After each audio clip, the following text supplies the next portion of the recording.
Hello guys, so we are continuing with the structure of atom. So what we have studied that atoms, what are atoms? We have studied that every matter is made up of very small particle, made up of made up of very small particles, right? तो ये जो particles हैं हमने third chapter में discuss किया कि ये particles are nothing but these are atoms. और डाल्टन ने भी हमें ऐसा ही बोला कि एटम्स ये वो स्मॉलेस्ट पार्टिकल्स हैं जिनको और ज़्यादा छोटा नहीं कर सकते, ऐसा कुछ बोला। और ये भी बोला कि एलिमेंट्स जो हैं उनके atoms, if the elements are same तो सेम एलिमेंट्स के atoms are same, but if elements are different then their atoms are somewhere different from their properties और इन देयर मास। जैसे कार्बन है, कार्बन का ये एटम है।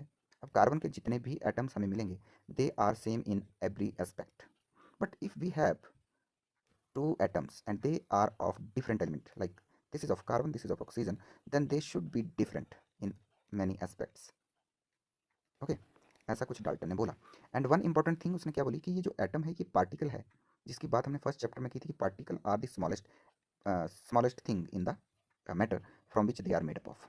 तो particle सबसे छोटा होता है जिससे कोई मैटर बनता है, और इसको और छोटा नहीं हम कर सकते क्योंकि वो पहले स्मॉलेस्ट है। तो डाल्टन ने ये बोला कि एटम वो है जो सबसे छोटा है and very is the smallest particle and can not be ये जो एटम है ना तो neither created during any chemical reaction, atoms can not be created and can not be destroyed. किसी भी केमिकल रिएक्शन में या केमिकल प्रोसेस में एटम्स को ना तो क्रिएट कर सकते हैं ना डिस्ट्रॉय कर सकते हैं, राइट। सो एटम्स के बारे में इतना कुछ डाल्टन ने हमें बताया और हम ये मानने लग गए कि अब एटम जो है वो स्मॉलेस्ट पार्टिकल है। हमें ये भी पता चला कि डिफरेंट एलिमेंट्स जो हैं उनके जो एटम्स हैं वो भी डिफरेंट हैं। और हमने, क्योंकि एटम जो है स्मॉलेस्ट है इसको हम देख भी नहीं सकते, तो इसका जो मास है उसको भी कैलकुलेट करना पॉसिबल नहीं है। थर्ड चैप्टर में हमने पढ़ा कि इसके लिए हम एटॉमिक मास यूनिट का प्रयोग करते हैं। And what is this atomic mass unit? Atomic mass unit, क्योंकि हम इसको मेज़र करना हमारे लिए डिफ़िकल्ट है, क्योंकि एटम जो इतना स्मॉलेस्ट है उसको हम उसका मास कैलकुलेट करना भी बड़ा मुश्किल है, but we can calculate the comparison of the two atoms. हम कंपेयर जरूर कर सकते हैं। तो कंपेयर करने के लिए स्मॉलेस्ट यूनिट यूज़ करनी है। So one unit is the atomic mass unit. ये क्या है, ये किसके बराबर है? तो हमें एटॉमिक मास यूनिट को डिफाइन करके बताया गया था कि atomic mass unit is the 1/12 of the mass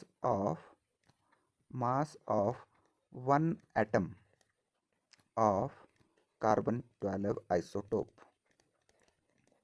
carbon 12 isotope atom है कार्बन का, ये इसका जो 12th पार्ट है उसका जो मास होगा वो 1 यूनिट होगा। दैट मीन ये जो कार्बन है इसका टोटल मास कितना होना चाहिए? 12 यूनिट, ठीक है। तभी इसका 12th पार्ट होगा 1 यूनिट। अब हम बोल तो ये भी सकते थे कि हाइड्रोजन एटम का जो भार है वो 1 यूनिट होना है, तो क्यों ना उसी को 1 यूनिट लिया जाए।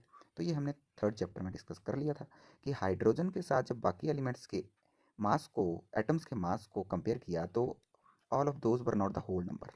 वो फ्रैक्शनल आते हैं, कहीं पॉइंट में आते हैं।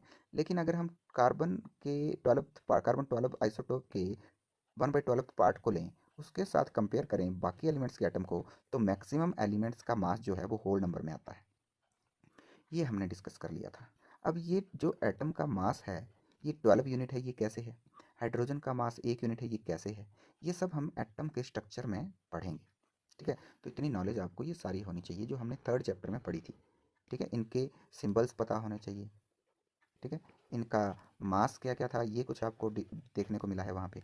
इनके फार्मूले कैसे बनते हैं, फार्मूली ऑफ हम कंपाउंड और मॉलिक्यूल्स ये कैसे बने थे, ये सब हमें पता होना चाहिए, ठीक है। तो इस चैप्टर में हमने एटम के स्ट्रक्चर को फाइंड आउट करने की कोशिश की। एटम का स्ट्रक्चर कैसा है? तो एटम के स्ट्रक्चर को फाइंड आउट करते करते हमें सबसे पहले एटम का मॉडल दिया था जे थॉमसन ने। तो ये जो एटम का स्ट्रक्चर है इसको देने से पहले क्या क्या चीज़ें खोजी गई थी? सबसे पहले जे थॉमसन ने ही एक सब एटॉमिक पार्टिकल की खोज की थी, सब एटॉमिक पार्टिकल जो कि था इलेक्ट्रॉन। तो जे थॉमसन ने इलेक्ट्रॉन की खोज कर ली थी। इसके ऊपर चार्ज होता है लगभग 1.6 इंटू 10⁻⁻19 कूलम। चार्ज की यूनिट होती है कूलम, ठीक है। तो लगभग इलेक्ट्रॉन के ऊपर इतना चार्ज था। तो पहला सब एटॉमिक पार्टिकल खोजने के बाद जे थॉमसन ने ये तो कह दिया कि एटम इज़ नॉट इनडिविजिबल। तो एटम इनडिविजिबल नहीं है, बल्कि it can be divided, so atom is divisible. तो डाल्टन की थ्योरी के हिसाब से जो एटम इनडिविजिबल था, अब पता चला कि ये एटम तो डिविजिबल है। क्यों? क्योंकि it is further made up of sub atomic particle. और कुछ हो ना हो, किसी एटम के अंदर कम से कम इलेक्ट्रॉन तो होगा ही।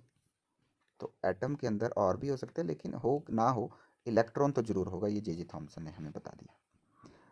उसके बाद कैनाल रेज की खोज हुई।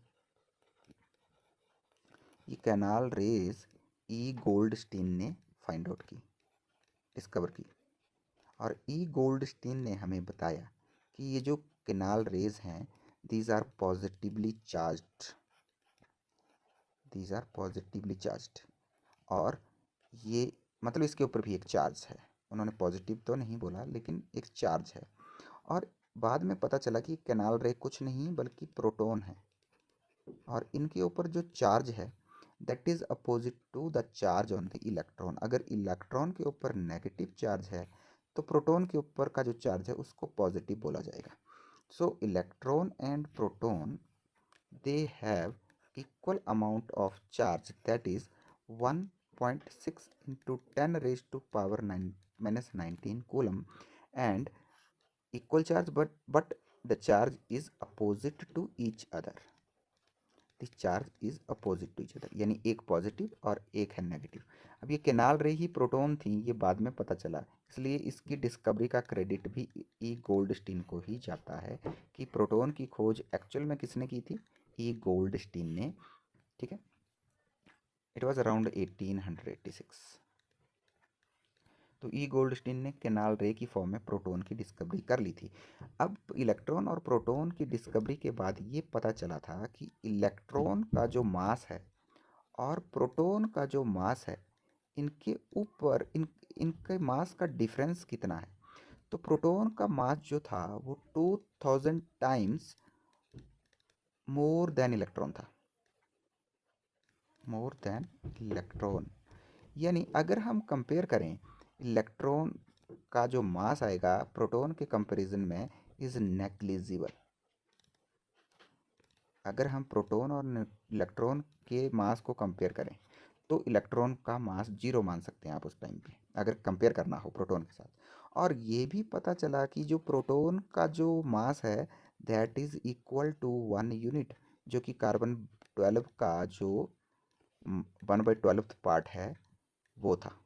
अब ये जो एक यूनिट था, ये इसलिए था क्योंकि इस पर प्रोटॉन की तरह के लगभग 12 सब एटॉमिक पार्टिकल हो सकते हैं, ठीक है। तो प्रोटॉन का जो मास है दैट इज़ 1 यूनिट, ये डिस्कवर कर लिया गया। अब पता चला कि electron and protons are the two subatomic particles, those are present in atoms. In short, we can say atoms are made up of electrons and protons. And on this information, J. Thomson gives its first model of atom, first structural model of atom. Thomson ने अपने इस information के base पे दिया।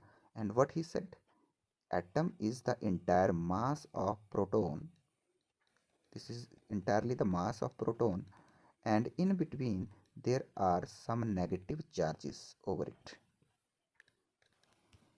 बीच बीच में कहीं पे negative charges हैं, ये उन्होंने बोला। दैट मीन्स इंटायर मास, जैसे आप वाटरमेलन ले लेते हो, वाटरमेलन का पूरा ये मास जो है, जो रेड रेड है, वो पॉजिटिवली चार्ज है। और उसमें कहीं कहीं बीच में आपको नेगेटिव चार्ज उसी तरह दिखेंगे जैसे वाटरमेलन के अंदर ये उसके सीड्स हैं। And he also he mainly compare his model with the Christmas cake.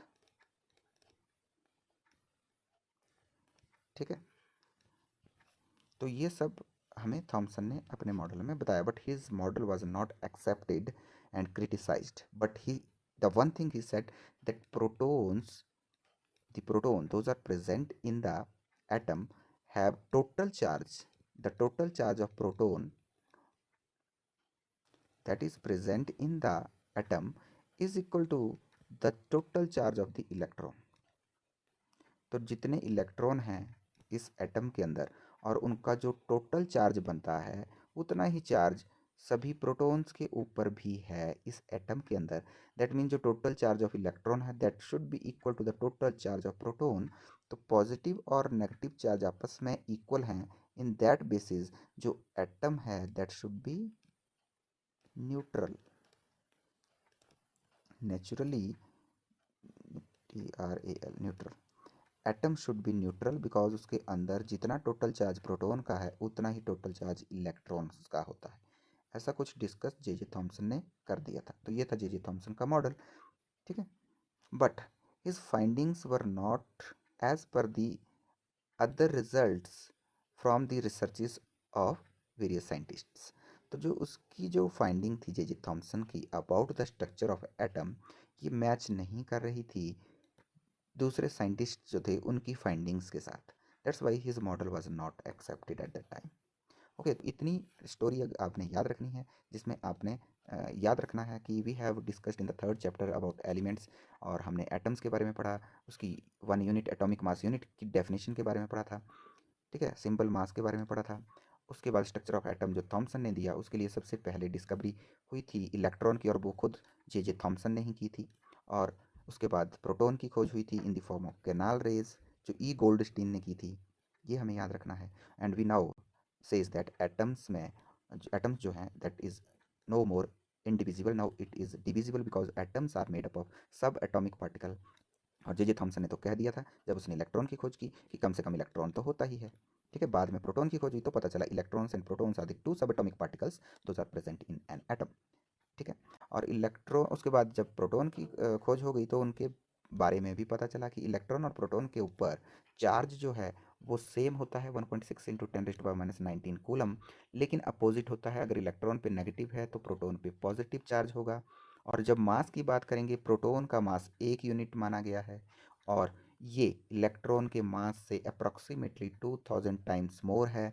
That means जब हम दोनों के मास को एड अप करते हैं या कंपेयर करते हैं तो in the presence of proton the mass of electron would be negligible.